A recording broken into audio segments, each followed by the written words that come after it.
All right, team. Today we're going to be talking about Butler School. Should I go or not? So, my name is Brian Daniel. I am the founder and director of the Celebrity Personal Assistant Network, which is located online at findcelebrityjobs.com. I get 1 million views on my website every year, and I get countless, hundreds, maybe thousands of emails from all over the world each year. I want to break into the business, and a lot of people ask me about Butler School. Should you go or not?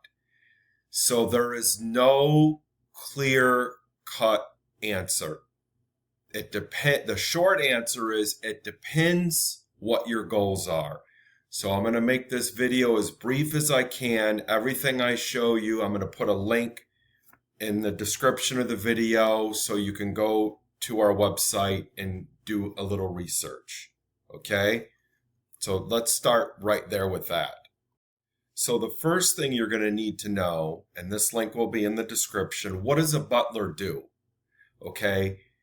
There is a little bit of a debate in what we call private service about what the titles and duties are. And in Europe, it's a little different. In the United States, okay, we call it a house manager. And whether or not you're going to pay $15,000 to go to an 8-week butler school is really going to depend on what your goals are, okay? Generally speaking, if you're going to go to a butler school, you're typically going to be in a more formal household. So you can see this picture here from one of the Batman movies, right? You got Michael Caine there playing the butler, and right, they got a stiff upper lip, and they're formally dressed, and there's a lot of protocol. Typically speaking, there is no hard and fast rule, by the way. Anything that I tell you in this video, there will be people who debate me. But I've been in private service for 30 years, 20 years as I'm an agency owner. I place house managers with celebrities and billionaires. I was in the game myself for 10 years, working for billionaires, royal families, and so on. So the spectrum is huge. Okay, some households are very loosey-goosey and casual and you're wearing jeans. Some households are very formal. Okay, now I should say that every single job that I have ever placed through my agency and through the partners I work with, the people did not go to butler school. Again, it's more of a European thing. Most of the households in the United States are not so formal. Now, you can learn a lot of what you need to learn on the job. It is one of those catch-22 things, right? Getting your first job is difficult, and if you haven't been to a house manager course or through a butler school, it's much harder. But once you learn and you have at least 5 years of experience, preferably with 2 different employers in a very large mega mansion, people will take chances on you, even if you haven't been to school. I have this page on my website. Link is in the description. What is a house manager, right?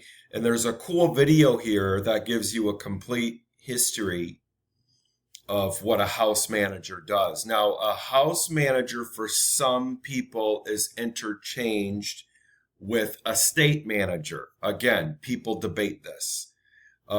Some people in private service say an estate manager is the boss of many other house managers, and they would be an estate manager would be managing many properties, sometimes domestically and internationally. What you can do, if you'd like, is you can go to my website to this page. On this page here, I have about 30 different descriptions of the kinds of jobs that you're going to see in estates and mega mansions for celebrities and billionaires.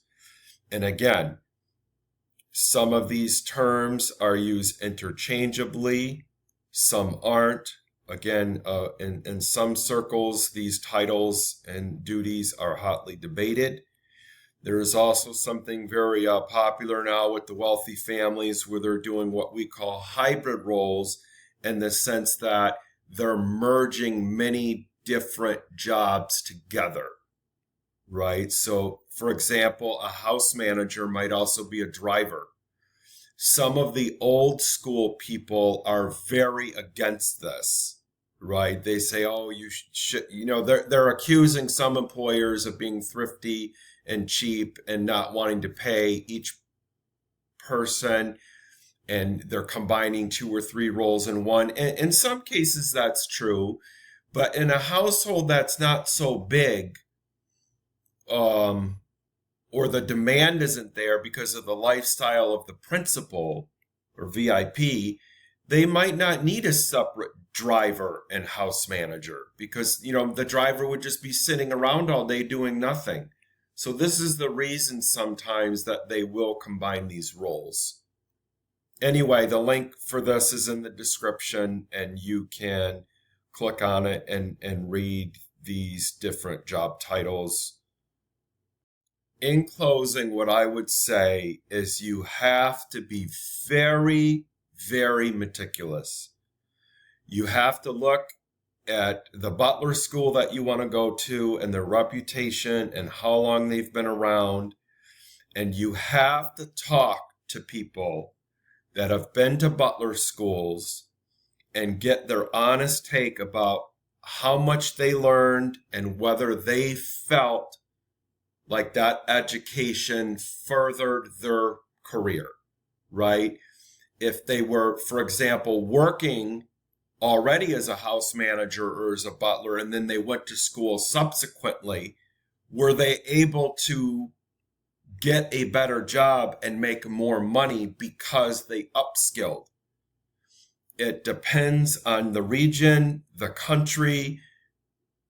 You need a little luck too if you want to get one of those really great paying jobs, and you obviously don't want to be in a toxic workplace. There are many, many, many considerations for thinking about going to Butler school. So do your homework, do your research, look at the curriculum, and decide, is this right for me based on my career goals? Good luck, rock and roll.